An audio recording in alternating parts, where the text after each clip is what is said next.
Are you guys ready to begin the 2024 InSession Film Awards? What does ready mean? Who knows? Who knows? Sure. But it's time.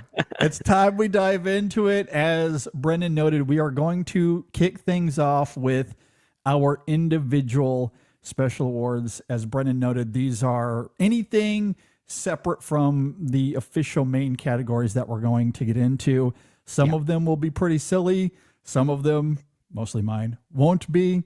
But that is certainly the fun of doing this. It's a nice way to balance each other out.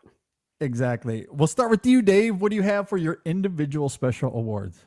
Okay, so before I jump into my individual awards, I just wanted to pay homage to Jay Ledbetter.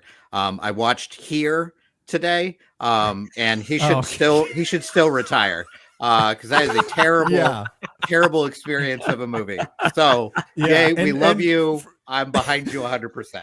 And for those listening that don't understand what Dave is talking about, Jay over the years had this award that he called the Robert Zemeckis Please Retire Award, which, you know, is pretty self-explanatory, especially if you've seen his films. It's a great category.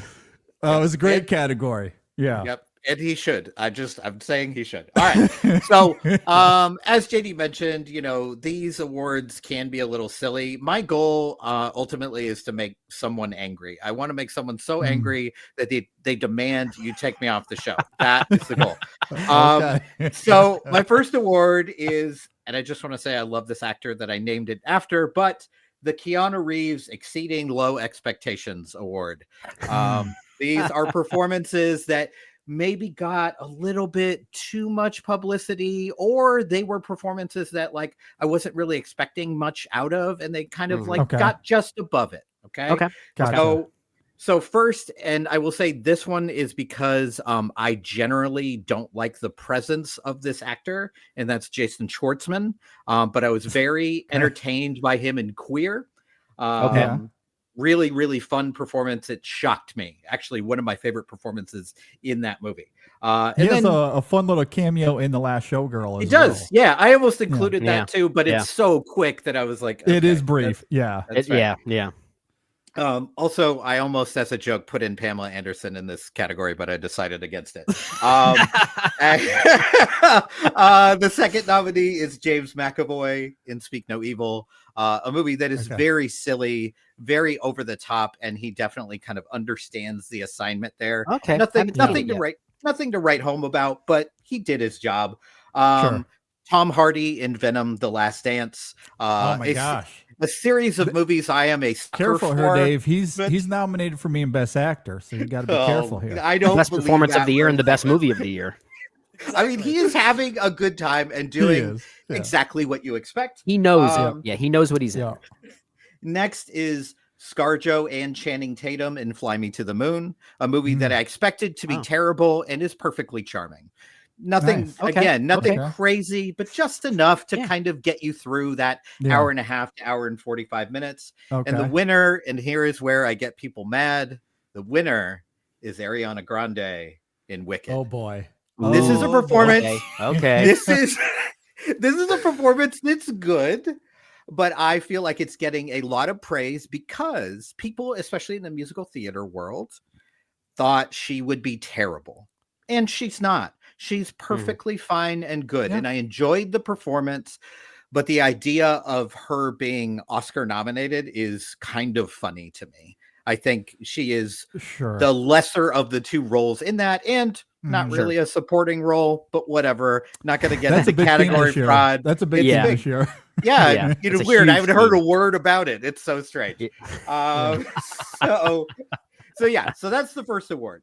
The second award is the Ava Green Innocent Award. The Innocent Award is for people who are in movies that were underwhelming or just plain bad, but it's not their fault. They are innocent. And that is Ava Green's career in a nutshell for most of her career. She's got a couple movies that are good on her level, but she's always an enjoyable presence, not just because she's beautiful. That certainly helps, but she's also quite a good, accomplished actor. And just needs a new agent. I think just picking better scripts might really help her. All right.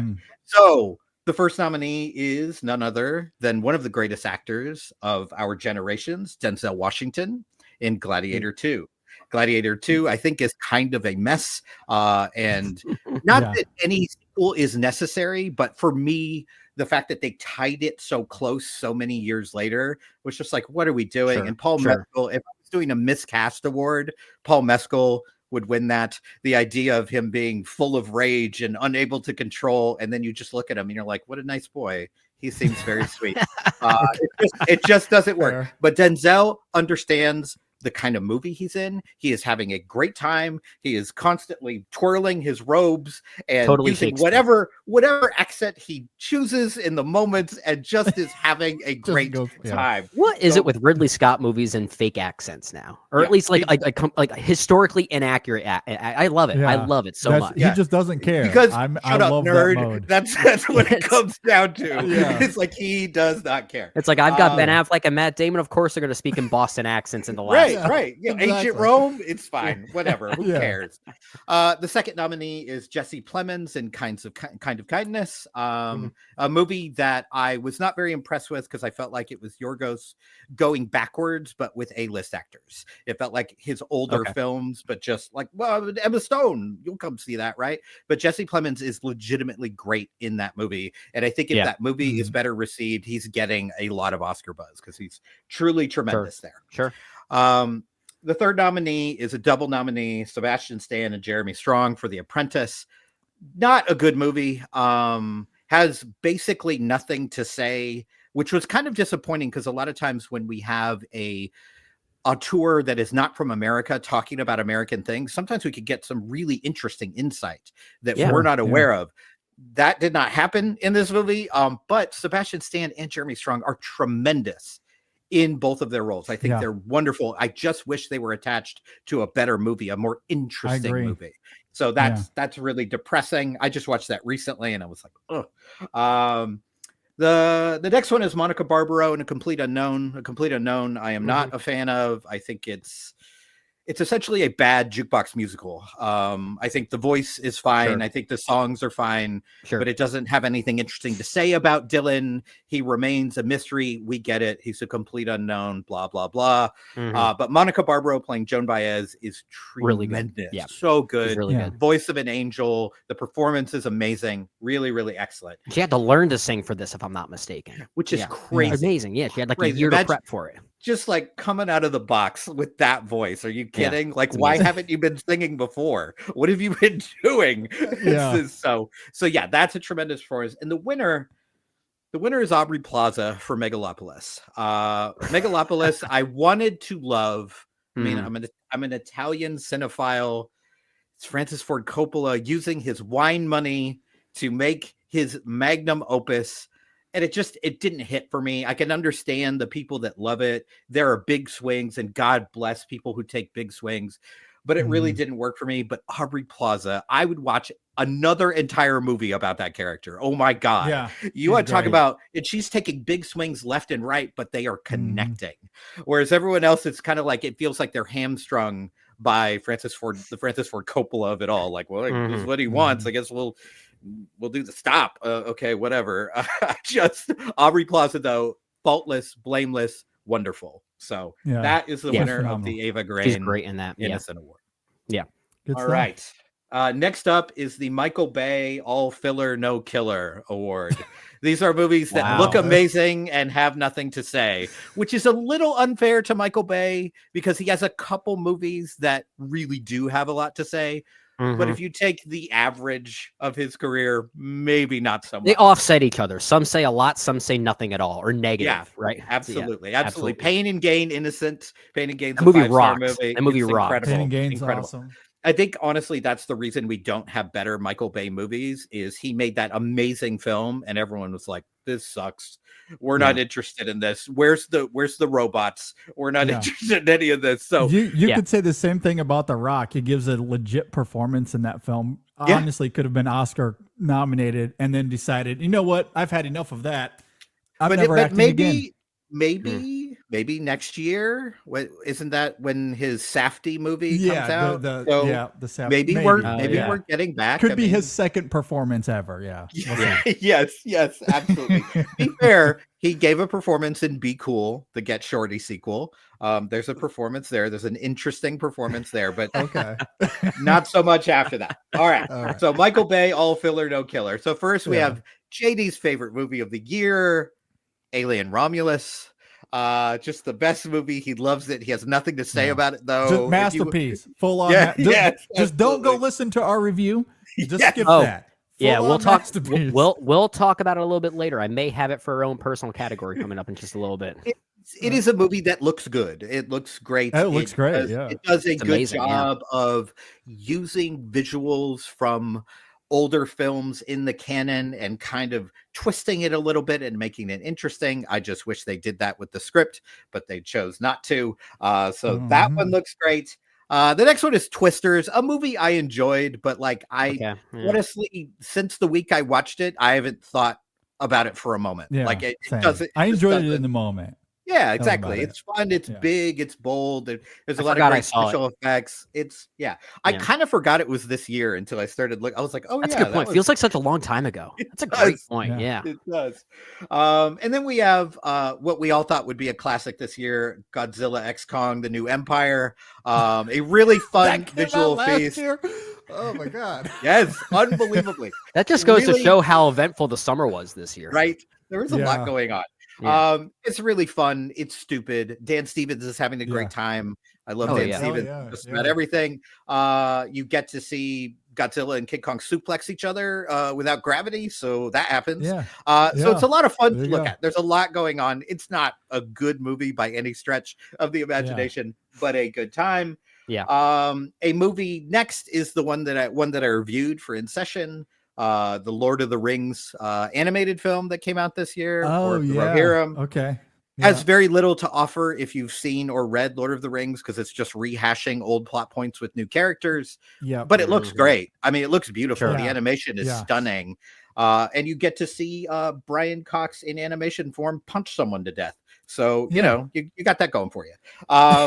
But Yeah. the winner is a movie I thought I would love, starring Angelina Jolie, Maria, which I think is kind of a bad movie, but looks stunning. It looks great. Ed yeah. Lockman is the star of that movie. Truly. It is And a obviously, stunning-looking you know, film. you want to talk about costumes. She looks great. Yeah. The filming is incredible. It just, it's just dull. It's just a very dull movie. and I don't like the intent of it, that it was going for a bit more restraint when compared to Pablo Larraín's other two films in this trilogy, but I don't think it quite gets there. In fact, Dave, I think Yeah. you and I had similar concerns about Angelina Jolie's performance in that movie as well. Yeah.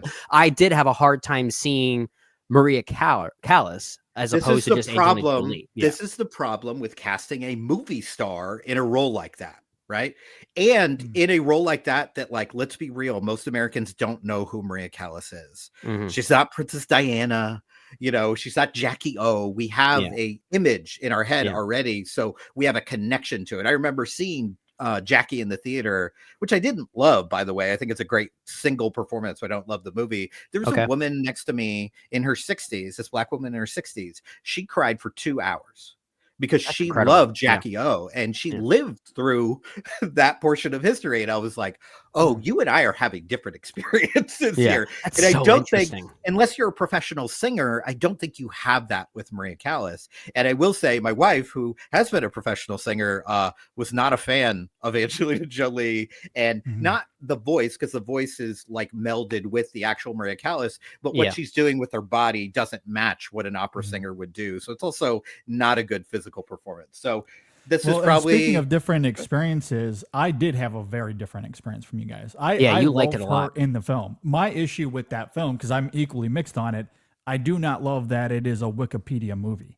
oh, It's for sure. the same for story sure. structure as something like A Complete Unknown, and I found the storytelling very dull and uninspired. Yeah, and yeah, you're not wrong. It felt like he wanted to just go back to the Jackie Well. It's like, well, I it's learned the about worst this of that person doing trilogy the- by far. It's the worst of that trilogy Oh yeah, by far. for sure. It's not even close. But I did love the performance. All Gotcha. right. The next award is something I just came up with today because I just can't leave well enough alone. Is the Steven Soderbergh Very Good Year Award. This dates back to Steven Soderbergh being one of the only directors to be nominated for 2 Oscars in the same year for direction. So these are people that had more than one performance or credit this year that was memorable in some way. Surprisingly rich category. This year was the year to do it. This is a good one. So the first nominee is kind of a threefer. We have Luca Guadagnino, Trent Reznor, Atticus Ross. Yeah. We have challengers in queer. Obviously, Luca directed those, and Reznor and Ross did the tremendous score for both of those. Honestly, if I had my way, both of those would be nominated for Oscars for best score. I think they're both tremendous. Yeah. Reznor and Ross, like, man, if you were to tell me 10 years ago that Trent Reznor would be a repeat Oscar nominee and maybe a Oscar winner for best song, I would never have believed you. I'm like, the 9 Inch Nails guy, the guy who I love, no way. That's not going to happen. But he's a musical genius. Yeah. There's like, a great, this is a bit of a side tangent here, but there's a great reference to 9 Inch Nails in the movie Soul that they helped co-score. One of the shops that's selling produce, one of them's actually selling nails, and it's advertised as 9 Inch Nails, which is absolutely hilarious. And then that's one that I forget Reznor and Ross did, and that just shows the breadth of their work. Like just truly, truly incredible. It's very versatile. Yeah. The next nominee is Saoirse Ronan, who was very good in 2 movies this year, even though I think both of those movies are kind of uneven. Her performance in both of them is incredible, and that's The Outrun and Blitz. Blitz I actually just got done watching today, and I have many issues with the movie, but Saoirse Ronan is not one of them. Because she never is, because she's always great. She's like never been bad in a movie. It's ridiculous. Like starting as a child actor and all the way till now, I'm just like, whatever you want to do, you're just gonna be flawless. Yes, absolutely. The next one is Glenn Powell, who has had one heck of a year. With both Twisters and Hitman.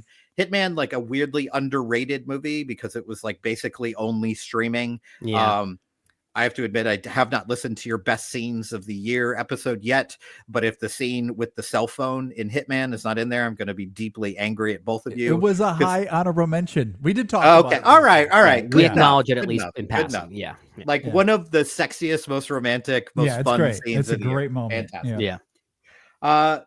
Another nominee, Nicholas Hoult. I'm sure you saw this coming. Nosferatu, Juror Number 2, The Order, all great performances. Like if you were to tell me, by the way, that the kid who was in About a Boy was going to end up being one of our best actors, I'm not sure I would have bought it. But like, honestly, especially in Juror Number 2, which I just rewatched a couple nights ago, like he's really good in that. What a understated, beautiful performance from him. And for me, I am someone who used to work in substance abuse treatment. So watching this on the screen was particularly moving to me, like watching his struggle and not overplaying it ever. Just great. And, I'm wearing a Nosferatu shirt right now, so you could probably guess what I think of his performance in that. And The Order, he plays a deeply evil character, a very disturbing character, and plays it very well. And he goes toe-to-toe with Jude Law and really not necessarily steals the scene, but they're kind of fighting for control, and it really, really works. But the winner of the Steven Soderbergh Very Good Year Award, I am probably going to butcher this name. Please bear with me.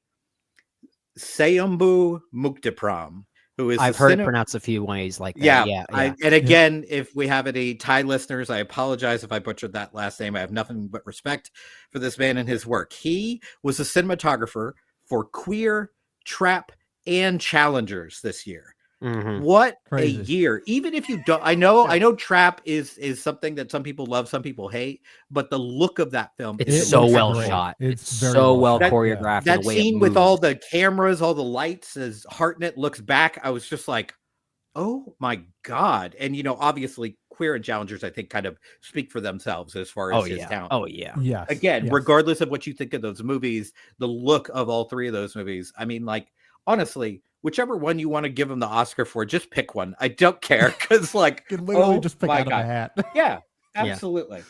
I want to make sure I have not missed anything. All right, we have one more award. This is the Lady Bird. They Didn't Understand It award. These are movies that I feel like I like more than the general population does. Okay. Where I get like, and I'm not going to include Nosferatu because, like, you know, who could possibly like it as much as I do? I've watched it too many times. So I'm taking that out of here. Good. And I tried to make sure in general, I didn't want to do a bunch of repeats with my, you know, our group awards coming up. So I wanted to kind of, you know, recognize some things that aren't recognized. So the Lady Bird, They Didn't Understand It award. The first one I was a guest on the show about, which is Wildcat. A movie that I was deeply moved by, and many people were not, which is fine. Not a big deal. It was, I think, an incredible lead performance. Great direction, really did a good job of weaving in the literature background. I think it's incredible. The second one is Rumors, which is a movie I don't know if you covered here or was talked about at all. It's a very strange movie. I found it very, very funny, but you have to get on its wavelength. Cate Blanchett is like the big star of the movie. She's like the only known commodity in the movie, really. It's a very hard movie to describe. It's basically this leaders of all these countries come together to something awful has happened and they got to come out with a statement and like tell it to the world. And then everything goes wrong. There's like a, you know, zombie horde that attacks it. There's a lot going on in this movie, but it's deeply, deeply funny. The first 30 minutes, I was kind of like, I don't know if I'm into this. And then it like clicked in for me. So you may watch it and hate every minute of it. It's a movie that very easily could be a painful watch, but it's in my top 25 this year. I think it's kind of wonderful. The next nominee is Small Things Like These. I know JD is also a big fan of this movie. I mean, leave it to Cillian Murphy. He's like, okay, I won my Oscar. I have a blank check. What would I like to do? A sad, small Irish movie. That's what I like. I love it. I love that so much. What he's been doing his whole career. And he's just like, but this, but he's great, of course. I think he's just as good too. One of my favorite scenes of the year is that scene with him in the barber's chair near the end of that movie. That's great. That is a very good scene. That's a great wonderful moment. And the last one, I'm sure JD will not be surprised. It's another movie that I was on this podcast to talk about, which is Immaculate. Y'all didn't understand. Y'all didn't get it. It's great. Tremendous, tremendous movie. One of my favorites of the year.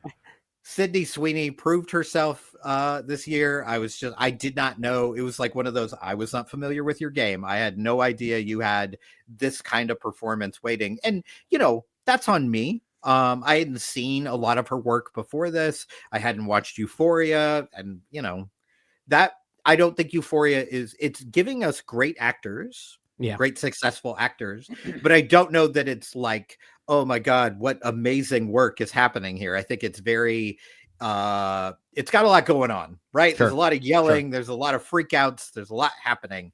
And I think that probably serves her near the end of this movie, which is also one of my favorite scenes of the year, is her last scene in Immaculate, which will stick with me for many, many That is years. a great scene. Yeah. Even though I don't love the movie like you do, I think that's a great scene.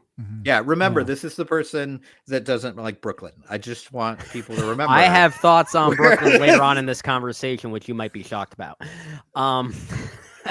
Don't you kowtow to me. Don't you reverse. It's called reverse psychology. I love playing that on the psychologist of this episode. All right. That's my awards. I'm done. Watch Immaculate. All right. So a few of my individual ones. We actually do have a little bit of crossover here, Dave. So I'll get to some of those pretty quickly. One of them, which I guess you dubbed your Ava Green award, was one that I sort of had. It was called Most Undeservingly Good Performance in a Movie That Doesn't Deserve Them. And I only had one person for this. Okay. And that's Lee Gill, Gary Puddles himself, from not just Joker Folie à Deux, but also in Blitz. His small performance in Blitz. Two movies that don't deserve a good performance. His small performance? How dare you? Hey, you put those words in my mouth. You said it. You said his small performance. It is a small performance. But you're right. You're right. Yes. Well, okay. Well, I guess that now transitions into my next award because of my comment there. What comment's going to get me canceled? And Here we are. I guess what I was going to actually award it to was Joker Folie à Deux once again, because I think that's better than its predecessor now that I've thought about it even further. And apparently that's going to get me a lot of hate. They both suck. Well, they both suck, so that's fine. Not much of a competition, but I'm at a point now where I think that sequel is at least trying to do something interesting. The bar is in hell. Like it's low. It is. A lot of people really do love that first film, though. So they do. I can see where you're coming from there, Brendan. And if you've never seen a Scorsese movie, it's great. Yeah, and this second movie comes around and says, y'all love that movie for the wrong reasons. Y'all are dumb. And I kind of appreciate that. My next award, I'm calling my Cheddar Goblin Award, which I do every single year. Classic, it's the best movie animal of the year. And I've got a long list of nominees here. No real clear winner. I've got Alfie the Cat from Argyle, Dogpool from Deadpool and Wolverine, Dondas the Monkey from Gladiator 2, I don't remember the name of the dog from I'm Still Here, but I just have the family dog in that movie. Okay. I also have all the dogs in Night Bitch. I have Frodo the cat from A Quiet Place Day One. I have Death the Talking Macaw from Tuesday. Oh, and if I had to pick a winner, I'm going to pick the turtle from Sasquatch Sunset. The turtle that they try talking to as a telephone and then just throw it away. Why do you hate the turtle from Conclave? What is your like? Come on, the turtle from Conclave. Forgot about the turtle from Conclave. Okay, this is a turtle year. Did you take out animated animals? This was only live. Yeah, I did. Even though I did kind of include an animated animal there with the Talking Macaw from Tuesday. Kind of animated, kind of not. I don't really know what the actual definition of that in that movie is, but anyway, Cheddar Goblin Award. Those are my nominees there. I also have Best Movie to Make a Drinking Game Out of and Not for the Best Reasons. Oh no! That award goes to a complete unknown for any time when Dylan performs and the camera slowly inches in on Chalamet, and you have these insert shots of someone in the crowd gawking over his genius. You're happens gonna die every single time. Alcohol poisoning. My God. You'll get drunk very quickly. You would be drunk very quickly. Yes. Yeah. I similar to what you talked about earlier, Dave, regarding Nicholas Hoult. One of my other categories was who is the actor that wins 2024, and Nicholas Hoult was definitely one of them for juror number 2, Nosferatu in the order. I also want to call out Daisy Ridley, who had one hell of a year. With Sometimes I Think About Dying, Young Woman in the Sea, and Magpie. All great performances there. And my last award is for Best Double Feature of the year. And my first nominee, The First Omen and Immaculate. Oh, yeah. Which also, maybe you can throw the ending of Alien Romulus into that as well in a kind of weird way. Not watching that again. Nope. I'm not either. Fair enough. A few other nominees I had here. Apparently, you can lump a lot of movies with The Substance, because I had The Substance and A Different Man, The Substance and The Last Showgirl, and then The Substance and Smile 2. A lot of thematic parallels you can make with those. Totally. I also had The Wild Robot and making that a double feature with Flow, which we talked about a lot during our review of Flow. There are some parallels there. This is another one I didn't really think about, but I heard another critic say this. I think it was Alonso Duralde that made the comparison between I Saw the TV Glow and The People's Joker as two movies that utilize pop culture as a representation of queer identity, which is a really interesting way of tackling both those movies. And I think that makes for a great double feature. So I think I said that was my last category. I lied. I have one more category, and I'm gonna call this. I get one excuse to use the bleep button on this episode. This is called the Go F Yourself Disney Award, and I'm giving it to 2 movies every year. Just whatever you do. I'm giving it to 2 movies: Alien Romulus and Moana 2. Okay. There you go. Screw you. Okay. Well, as I get into my individual special awards, mine are more or less the same as I do every single year. I will start off with Best Score Track of the year. I have 10 nominees here because there's no way I could narrow this down to 5. Of I have course. tried in the past and have failed miserably, so I have more or less kept this at 10 nominees. Just give me the 10. I'll cut off half. You'll be fine. No. I'm going to start off with what I would consider quite easily the best 2 tracks of the year. That is I Could Use a Boost from Chris Bowers in the film The Wild Robot, and Imagine Light from Topsy in the film All We Imagine as Light. Those 2 are easily the best 2 that I heard in 2024. As far as my other nominees here, the Overture Bus from Daniel Blumberg and The Brutalist, Match Point from Reznor and Ross and Challengers, the track Pure Love, also from Reznor and Ross, but for the film Queer, Memory is a Voyager from Max Richter for the film Spaceman, one of the more overlooked scores of the year. The film in general was overlooked, so understandably the score certainly was as well, but it's Max Richter, and so of course it's excellent. Evil Does Not Exist, version 2 from Aiko Ishibashi for the film Evil Does Not Exist. Arrival from Volker Bormann for the film Conclave. Acceptance from Gens Zilbilidis. I keep getting that name wrong. And nice attempt. Zalupe for the film Flow. That score is gorgeous and beautiful as well. And then my last one here is the track Dreams from Jed Kurzil for the film Monkey Man. Those are my 10 nominees. Okay. And as I noted, my winners for this would be Imagine Light and I Could Use a Boost. Easily the 2 best there. I love how you're like, I can't knock it down. Also, 2 winners. I can't make a decision. Look, these are our own individual awards. We can do what we want for these. Exactly. There's been years where I've struggled to pick a winner, and I've flipped a coin or picked them out of a hat. This year, I knew I had winners, but I couldn't just narrow my nominees down to 5. There's certainly a lot to choose from. As far as my next category here, Best Directorial Debut. The nominees I have here is Dee Dee from director Sean Wang, The First Omen from Arkasha Stevenson, Janet Planet from Annie Baker, Dev Patel's Monkey Man, and my last one is The People's Joker from Vera Drew.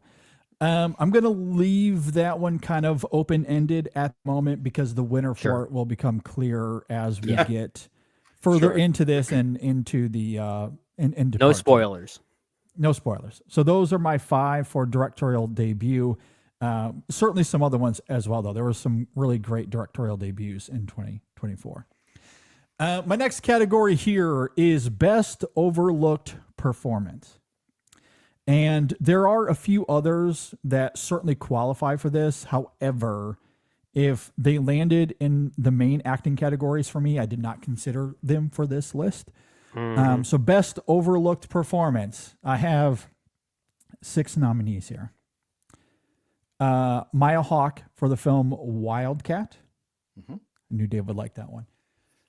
Leah Seydoux for the film Beast. Julianne Nicholson for the film Janet Planet. Juliette Greppi for Red Rooms. Aaron Pierre for Rebel Ridge. And my last nominee here is Cillian Murphy for Small Things Like These. And I went back and forth as far as a winner here. Honestly, it is a bit of a coin toss. There is something about Cillian Murphy's performance, though, and maybe it's ironic coming off of Oppenheimer last year. The idea of that performance coming off the heels of Oppenheimer, I think, just adds something to it. I think it certainly does. But yeah, there is something about the quiet stoicism. And that whole film is predicated, well, some of these others, I guess you could argue, especially Greppi in Red Rooms. But like Small Things Like These, the whole film is built on his relationship to the camera. There are plotty things that happen, but it is mostly close-ups or extreme close-ups on Murphy, and he's doing all of the heavy lifting, and all without saying hardly a goddamn thing in that film. And it is stunning, absolutely stunning work. Also, all those nominees, so great. Good job, JD. Really good. Not one that I was like, which is rare. So appreciate it. I have no comments. I have no comments on those because they may show up later in other major categories for me. It was very challenging. All of those performances at some point or another were in the main categories for me.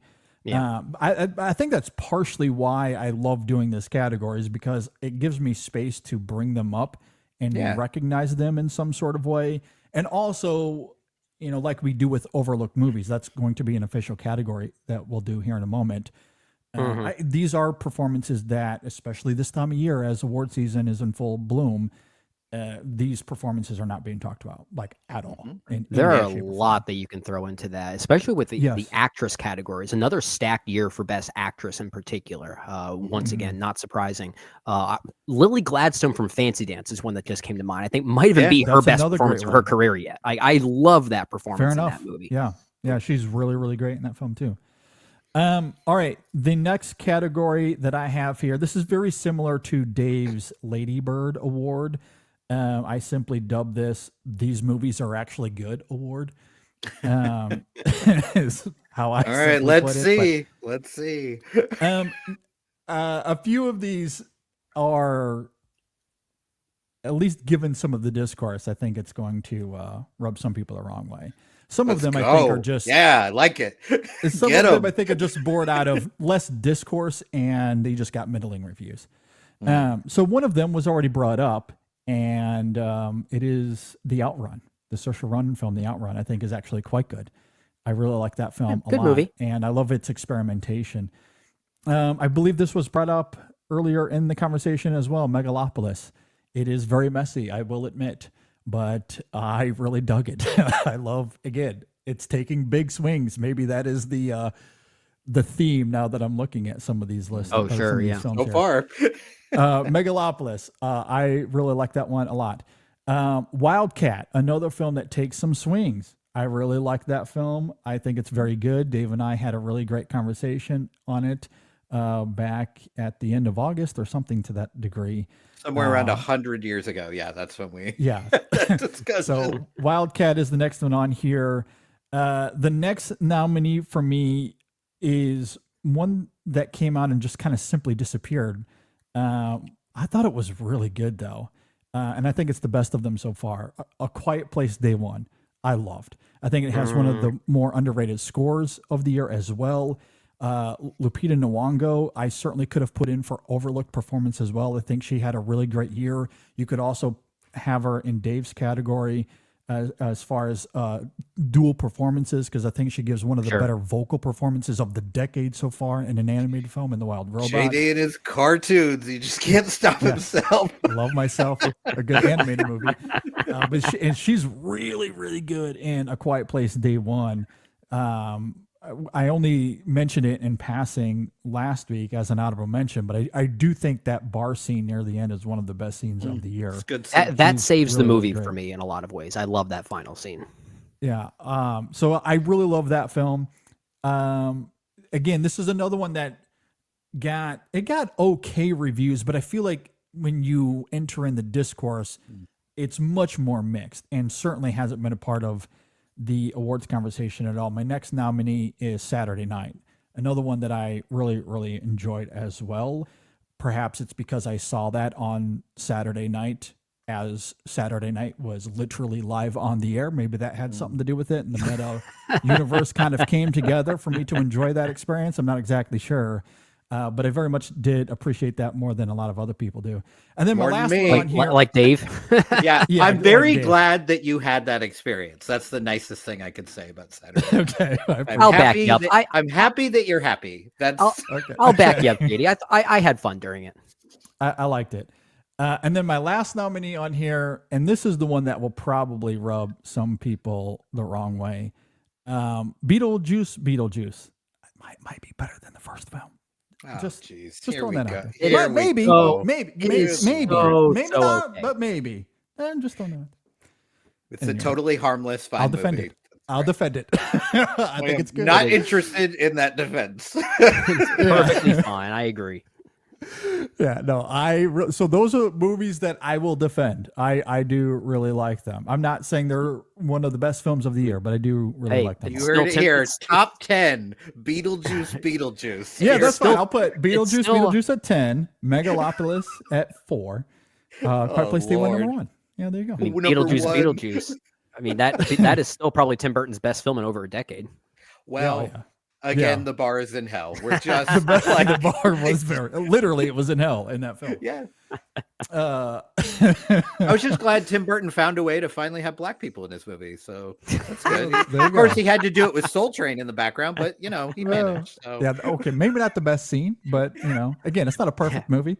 I'm not saying it was. I'm not saying it's better. It is now officially out of JD's top 10. No, I like it. I still like it better than the first film. At any rate,